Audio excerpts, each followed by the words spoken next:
इस कहानी की शुरुआत 1200 साल पहले होती है, जहां हम लार्क नाम की एक फीमेल एल्फ को देखते हैं। लार्क पर्सिया के रेवन कबीले से थी, जो पर्सिया के शाही अंगरक्षकों में से एक थी। लेकिन लार्क को कोई योद्धा नहीं बल्कि एक कवि बनना था। उसे गाने बजाने का शौक था, इसीलिए लार्क अपने राज्य को छोड़कर भाग जाती है। वो एक गाँव के बार में जाकर गाना गाने लगती है। तभी वहाँ बैठा एक आदमी उस बार के ऑनर की बेटी के साथ जबरदस्ती करने की कोशिश करता है, जिसके बाद लार्क अपने पास से नुकीले ब्लेड्स फेंक कर उसे और उसके आदमियों को घायल कर देती है। बार ऑनर की बेटी एथलीन लार्क से पूछती है कि तुमने लड़ना कहाँ से सीखा, तो वो बताती है कि मैं पर्सिया के शाही परिवार की अंगरक्षक थी। जिस पर एथलीन कहती है फिर तुम यहाँ क्या कर रही हो, तुम्हें तो महलों में होना चाहिए। इधर जिंटेरिया के राजा के तमाम कोशिश करने के बाद भी उसकी प्रजा ने उसके ऊपर हमला कर दिया। लेकिन राजा के पूरे परिवार की रक्षा डॉग कबीले के लोग करते थे और उनका सबसे बड़ा योद्धा था फेजाल स्टोनहर्ट। वो सभी विद्रोहियों को मारकर राजकुमारी की जान बचाता है, जिसके बाद राजकुमारी मिरविन फेजाल से प्यार करने लगती है और उसके साथ संबंध बनाने लगती है। लेकिन फेजाल के पिता ऑस्फर उन दोनों को ये सब करते हुए देख लेते हैं। वो भी शाही अंगरक्षकों में से एक थे।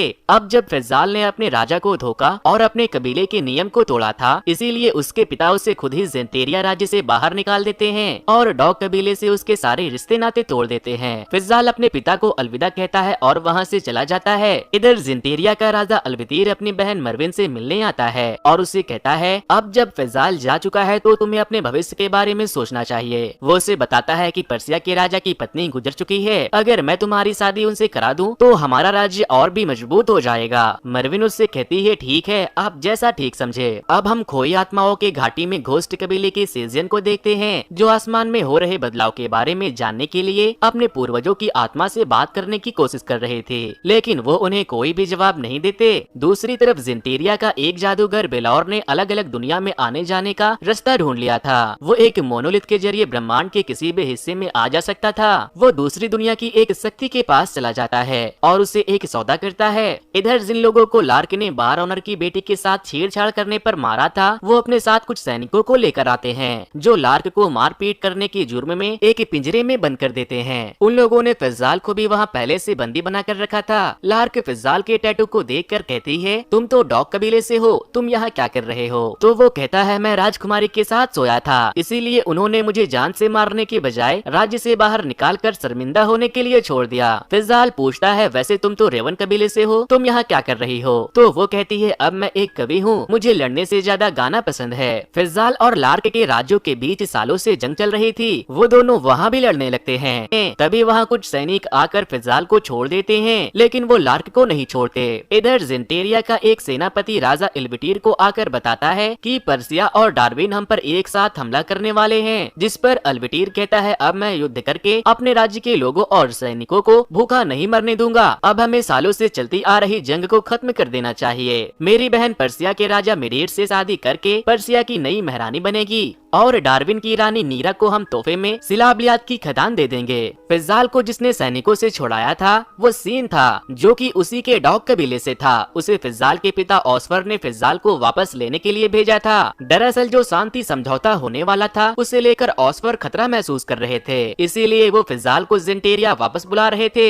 लेकिन फेजाल वापस जाने से मना कर देता है और वो वहाँ से एक ब्रोथल में चला जाता है, जहाँ ब्रोथल का मालिक उसे अंदर जाने देने से पहले सिक्के की मांग करता है। तो वो कहता है मेरे पास चांदी है, लेकिन जब वो अपने गले में लटके चांदी के चेन को देखता है तो वो उसके पास नहीं था। इधर लार्क फेजाल के लॉकेट की मदद से पिंजरे के दरवाजे को खोलकर वहाँ से भाग जाती है। उसे अपनी हारमोनियम की आवाज सुनाई देती है। जब वो वहाँ जाती है तो वो अपनी बहन नीमा को देखती है। वो उससे कहती है कि माँ ने तुम्हें वापस बुलाया है, महाराज शांति समझौता के लिए जिंटेरिया जा रहे हैं। लेकिन लार्क वापस जाने से मना कर देती है। तभी वहाँ बार ऑनर की बेटी एथलीन आती है और लार्क को दुखी देखकर उसे गले लगा लेती है। तभी उस लड़की को एक विजन आता है। उसे अपने विजन में भविष्यवाणियां दिखाई देती थी। वो बताती है दूसरी दुनिया के बीच एक रास्ता खुलेगा, जिससे निकला एक दानव तुम्हारी तलवार से मरेगा, और फिर वो बेहोश हो जाती है। इधर राजकुमारी मर्लिन को पर्सिया के राजा से मिलाने के लिए तैयार किया जाता है। पर्सिया, डार्विन और जेंटेरिया तीनों राज्य सालों से चल रही जंग और भुखमरी से परेशान होकर आपस में समझौता कर लेते हैं। लेकिन तभी मर्लिन के पेट में दर्द होने लगता है। वो अपने कमरे में जाती है और जैसे ही दो सैनिक उसके कमरे के दरवाजे को बंद करते हैं, मरविन अपनी एक शाही अंगरक्षक की बलि दे देती है। उसके बलि देते ही दूसरी दुनिया से एक बहुत ही खतरनाक मॉन्स्टर आ जाता है। उस मॉन्स्टर का मुकाबला कोई भी नहीं कर पाता।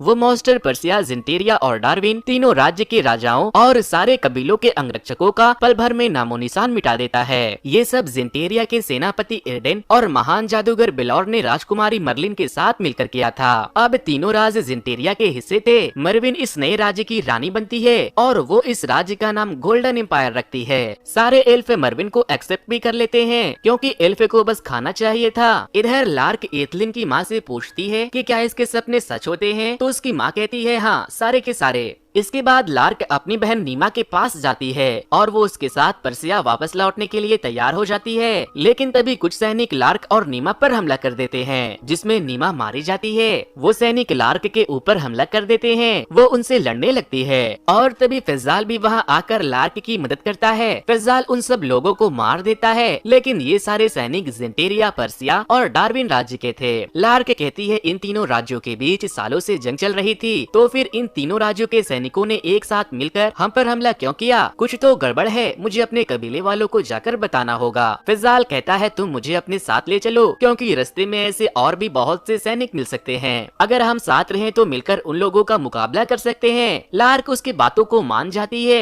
और फैजाल उसके गले से अपने चेन को छीन लेता है। लार्क अपनी बहन का अंतिम संस्कार करके फैजाल के साथ पर्सिया के लिए निकल जाती है। महारानी तो मर्विन बनी थी, लेकिन राज्य के सारे फैसले जादूगर बेलौर के हाथों में था। मर्विन रानी होने के बावजूद भी जादूगर के खिलाफ नहीं जा सकती थी, क्योंकि उसके पास एक बहुत बड़ा मॉन्स्टर था जिसे वो दूसरी दुनिया से लेकर आया था। इधर फैजाल और लार्क पर्सिया पहुंच गए थे।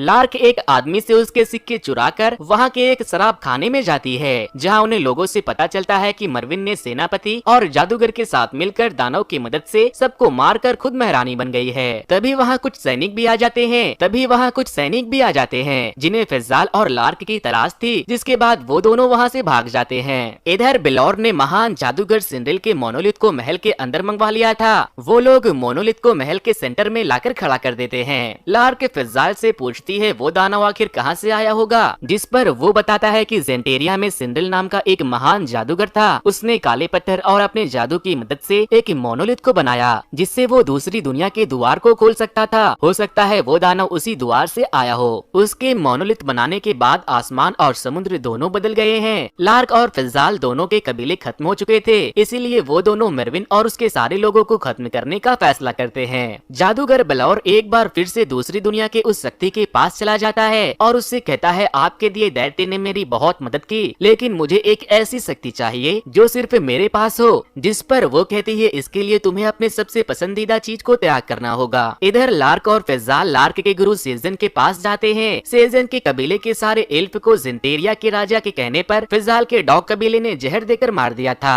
वो अपने कबीले में अकेली बची थी। लार्क उससे कहती है कि जिंटेरिया ने आपके पूरे कबीले को खत्म किया और आपके पूर्वजों के पवित्र तलवार को चुराया। आप हमारे उनसे लड़ने में मदद कीजिए, नहीं तो आसमान और समुद्र में हो रहे बदलाव से आप समझ चुकी होंगी कि कुछ तो बुरा होने वाला है। और इस तरह वो 2 से 3 हो जाते हैं। अब हम मिल्डोफ नाम की एक बॉनी को देखते हैं। वो एक ब्रोथल के दरवाजे पर जाकर नॉक करती है। एक एल्फ वहाँ आता है तो उसे लगता है वो कोई वैश्या है, जिस पर वो कहती है मैं कोई वैश्या नहीं हूँ, मुझे एक आंख वाले एक एल्फ की तलाश है। लेकिन वो एल्फ उससे कहता है यहाँ कोई एक आंख वाला एल्फ नहीं है। वो उसे वहाँ से भगा देता है, जिसके बाद मिल्डोफ अपने हथौड़े से खिड़की को तोड़कर अंदर घुस जाती है। उसके पास जो हथौड़ा था उसे उसने अपनी गर्लफ्रेंड के चिता के राख से बनाया था, जिसे कुछ लोगों ने रेप करके मार दिया था। इसीलिए मिल्डोफ उन सबको ढूंढ ढूंढ कर मार रही थी जिसने उसकी गर्लफ्रेंड को मारा था। इधर एडेन और बेलौर एक साथ नहा रहे थे। एडेन बेलौर को बताता है कि कुछ लोग अभी भी हमारे खिलाफ है। बेलौर कहता है उनमें से कुछ को मारकर बीच चौराहे पर लटका दो, बाकी के खुद मान जाएंगे। फिर बेलौर उससे डॉग कबीले और रेवन कबीले के फैजाल और लार्क के बारे में पूछता है, तो वो कहता है वो लोग अभी तक हमारे हाथ नहीं आए।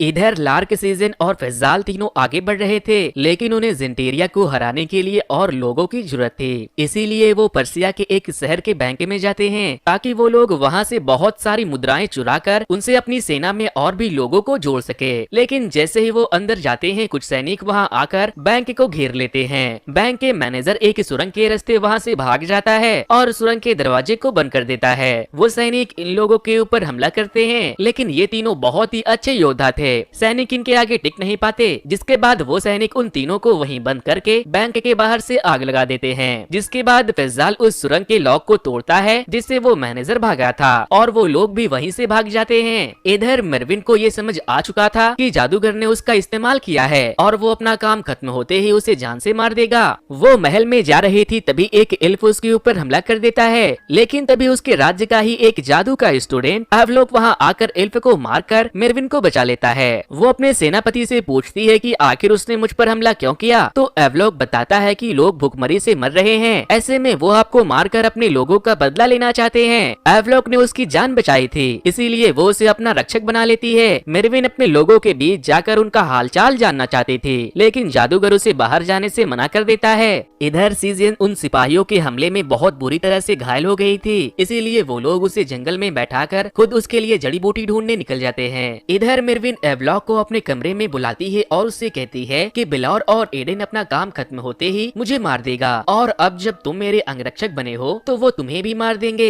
इसीलिए तुम्हें मेरे लिए बिलौर और एडेन पर नजर रखना होगा। वो उससे बिलौर के पास से सिंड्रिल की एक किताब को चुराने को कहता है ताकि वो उससे दूसरी दुनिया के जादुई द्वार को खोल सके, और इसके बाद मेरविन एवलॉक के लवादे को पहनकर वहाँ से बाहर चली जाती है क्योंकि उसे अपनी प्रजा का हाल जानना था। मेरविन के राज्य के लोग बस खाने के लिए एक दूसरे के आगे भीख मांग रहे थे। उसके राज्य का हाल बहुत बुरा था। तभी वो रास्ते में एडेन को देखती है। वो उसका पीछा करती है, जहाँ उसे पता चलता है कि एडेन गे है और यहाँ वो अपने बॉयफ्रेंड से मिलने आया है, क्योंकि बिलौर उसके रिश्ते को कभी भी मंजूरी नहीं देता, इसीलिए मेरविन उसका फायदा उठाती है। वो उससे कहती है अगर तुम मेरी मदद करोगे तो गोल्डन एम्पायर की सेना पर तुम्हारा राज होगा और मैं तुम्हारी शादी बहुत ही धूमधाम से तुम्हारे प्यार से करवा दूंगी। एडेन कहता है बिलौर के जरिए हम दूसरी दुनिया तक जा सकते हैं, हमारे लोग भूखे मर रहे हैं। जिस पर मेरविन कहती है कि बहुत जल्द हम भी बिना बिलौर के सिंड्रिल की मोनोलिथ के जरिए दूसरी दुनिया तक जा सकेंगे और अपने लोगों को बचा सकेंगे,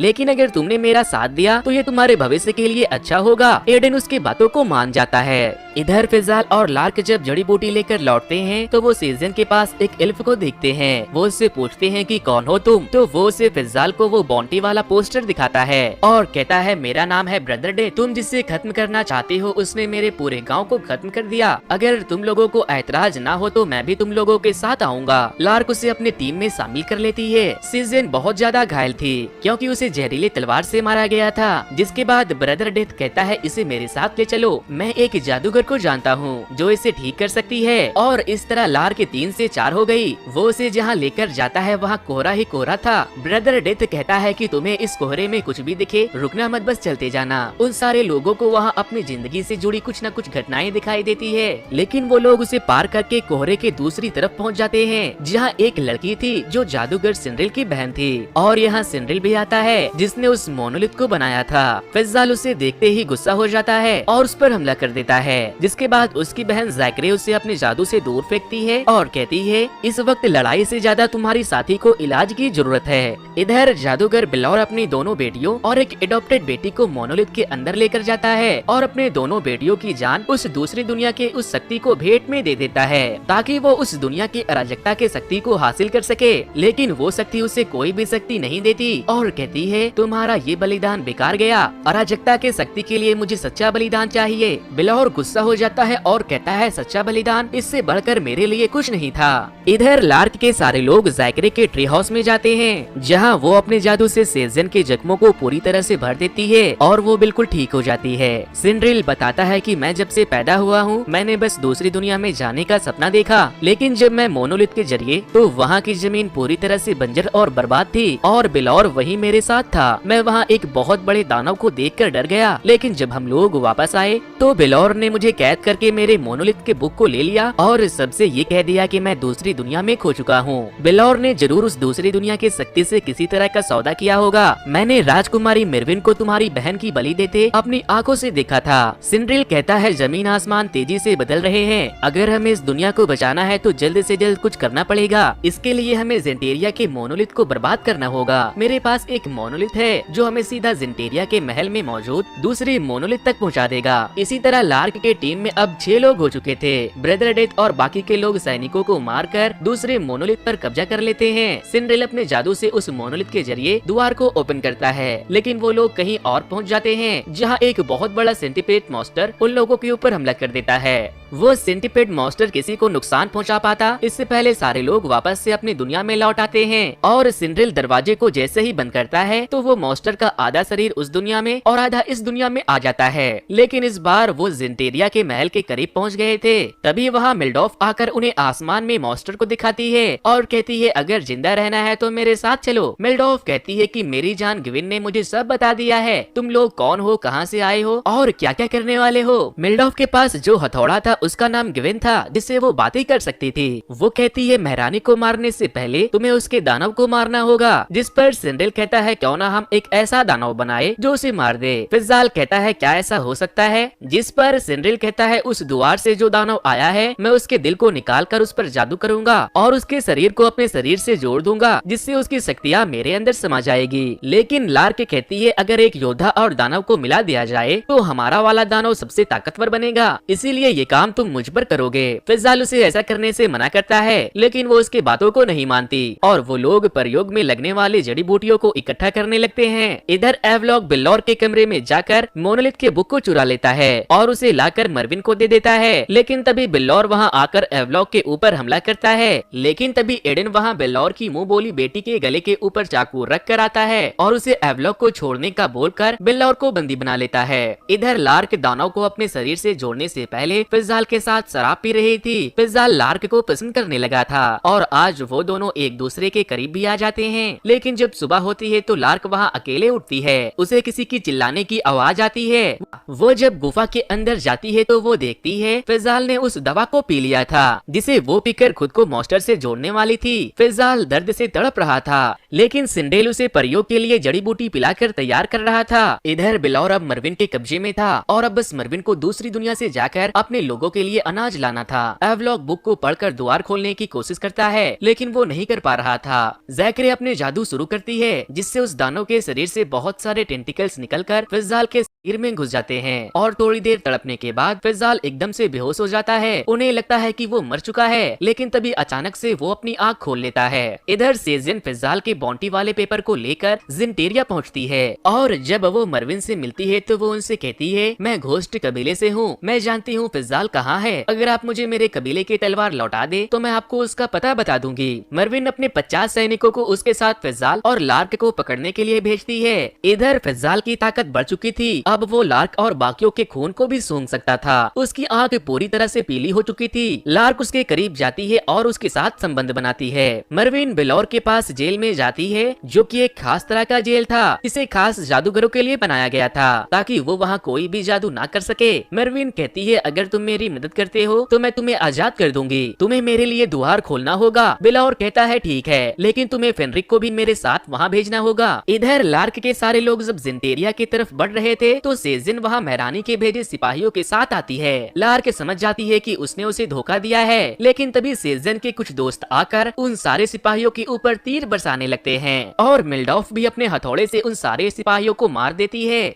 सेजिन के दोस्त रानी के भेजे सिपाहियों के कपड़े पहनकर लार्क की सेना में शामिल हो जाते हैं और वो सारे लोग फिजाल को बंदी बनाकर जिंटेरिया के किले में चले जाते हैं। इधर मिरविन बिल्लौर को दूसरी दुनिया के दरवाजे खोलने को कहती है और उसके साथ साथ एर्डेन और कुछ सैनिकों को भी वहाँ भेज देती है। ये सारे लोग दूसरी दुनिया से अनाज लेने गए थे, लेकिन बिल्लौर ने सबसे झूठ बोला था कि दूसरी दुनिया में बहुत सारा अनाज है ताकि वो सिंड्रेल के प्रयोग को बिना किसी के रोक टोक के आगे बढ़ा सके। वहाँ जाकर बिल्लौर अपनी मुंह बोली बेटी फेनरिक की कुर्बानी दे देता है, क्योंकि वो उसे दिल से मानता था। फेनरिक के मरते ही बिल्लौर को दूसरी दुनिया की अराजकता की शक्ति मिल जाती है, जिससे वो एर्डेन और सारे सैनिकों को मार देता है। इधर लार्क की सेना भेष बदलकर फिजाल के साथ किले के अंदर घुस गई थी। इसके बाद सेजियन फिजाल को मरविन के सामने पेश करती है और कहती है अब मुझे मेरा तलवार सोल रिवर मुझे वापस कर दो। वो पूछती है लार्क का क्या हुआ, तो वो कहती है मैंने उसे मार दिया, लेकिन मरविन उसे तलवार देने से मना कर देती है और अपने सैनिकों से उसे बीच सड़क पर उसका सर कलम करने का हुक्म दे देती है। लेकिन इधर लार्क और उसकी सेना रानी के सारे सिपाहियों पर हमला कर देते हैं और फिर लार्क जिंटेरिया के लोगों से कहती है कि अनाज भंडार में अनाज खत्म हो चुका है और ये सब तुम्हारी रानी की वजह से हुआ है। अगर तुम लोग मेरा साथ देते हो तो हम मिल मिलकर आजाद हो सकते हैं। इसके बाद जिंटेरिया के परेशान एल्फ लार्क की तरफ से लड़ने का फैसला कर लेते हैं। इधर फिजाल मरविन से पूछता है तुमने ऐसा क्यों किया, तो वो कहती है मेरा भाई वही गलती कर रहा था जो मेरे पूर्वज करते आ रहे थे। हमारे लोग भूखे मर रहे थे, इसीलिए मैंने बेलोर की मदद से सबको खत्म कर दिया और अब मैं अपनी प्रजा को भूखा मरने नहीं दूंगी। सेना दूसरी दुनिया में अनाज लेने जा चुकी है और मैं चाहती हूँ तुम भी मेरा साथ दो। लेकिन फिजाल कहता है तुमने मेरे कबीले के सारे लोगों को मार दिया। तुम्हारे शाही खानदान के कहने पर मेरे कबीले वालों ने ना जाने कितने लोगों के ऊपर जुल्म किया है। इसके बाद फिजाल अपना आपा खो देता है और सारे सैनिकों को मार देता है। मरविन तो वहाँ से भाग जाती है, लेकिन तभी दूसरी दुनिया से आया दानव फिजाल के ऊपर हमला कर देता है और फिजाल उससे लड़ने लगता है। इधर सेजिन उसे ले जा रहे सैनिकों को मारकर महल का दरवाजा खोलती है, जिससे लार्क और बाकी के लोग अंदर आ जाते हैं। कुछ सैनिक उन लोगों के ऊपर हमला करते हैं तो मेल्डोफ घायल हो जाती है, लेकिन वो और ब्रदर डेथ दोनों मिलकर सारे सैनिकों को मार देते हैं। इधर जेंटेरिया के लोग ने भी तलवार उठाकर लड़ना शुरू कर दिया था। मिरविन अपने कमरे में छुपी थी, तभी लार्क वहाँ आ जाती है तो मिरविन उससे कहती है मैंने जो कुछ भी किया एल्फ की जिंदगी बचाने के लिए किया। लार्क कहती है तुम बस एक बेवकूफ राजकुमारी हो। मिरविन लार्क के ऊपर हमला करती है, लेकिन लार्क उसके पेट में तलवार भोंक देती है और वहाँ से चली जाती है। जिसके बाद मिरविन घायल होकर अपने सिंहासन पर जाकर बैठ जाती है और तभी जिंटेरिया के लोग वहाँ आते हैं तो मिरविन अपने पेट से तलवार को निकाल कर मर जाती है। इधर बिलौर अपने अराजकता की शक्ति के साथ दूसरी दुनिया से वापस आ चुका था। सिंडेल उसे रोकने की कोशिश करता है तो वो उसके ऊपर हमला कर देता है और इधर दानव फिजाल को मारने वाला था, लेकिन तभी लार्क वहाँ आकर अपने ब्लेड को फेंक कर उस दानव के एक आंख को फोड़ देती है। जिसके बाद वो दानव लार्क के ऊपर हमला करके आसमान की तरफ भाग जाता है। लार्क को घायल देखकर फिजाल अपना आपा खो देता है और वो भी एक दानव में बदल जाता है। वो दानव फिजाल की तरफ बढ़ रहा था, जिसके बाद फिजाल एक बड़े से तलवार को उठाकर उस मॉन्स्टर की तरफ फेंक देता है, जिससे वो मॉन्स्टर मारा जाता है। लेकिन मॉन्स्टर को मारने के बाद फिजाल अपना आपा खो देता है। वो अपने ही लोगों को मारना शुरू कर देता है, लेकिन तभी लार्क अपने गाने से उसे शांत करती है। वो ठीक हो जाता है और लार्क उसे गले से लगाती है और उसे किस करने के बाद उसके पेट में छुरा मार देती है, क्योंकि अब वो उनके लिए खतरा बन गया था। इधर सिंड्रिल अपनी बहन जैकरे से कहता है हमें उसकी शक्ति को उसके खिलाफ इस्तेमाल करना होगा और मैं अपनी शक्ति से मोनोलिथ को बर्बाद कर दूंगा। वो बिलौर से लड़ने चला जाता है और उसकी बहन अपनी जादू से उसे बिलौर और मोनोलिथ के साथ बांध देती है।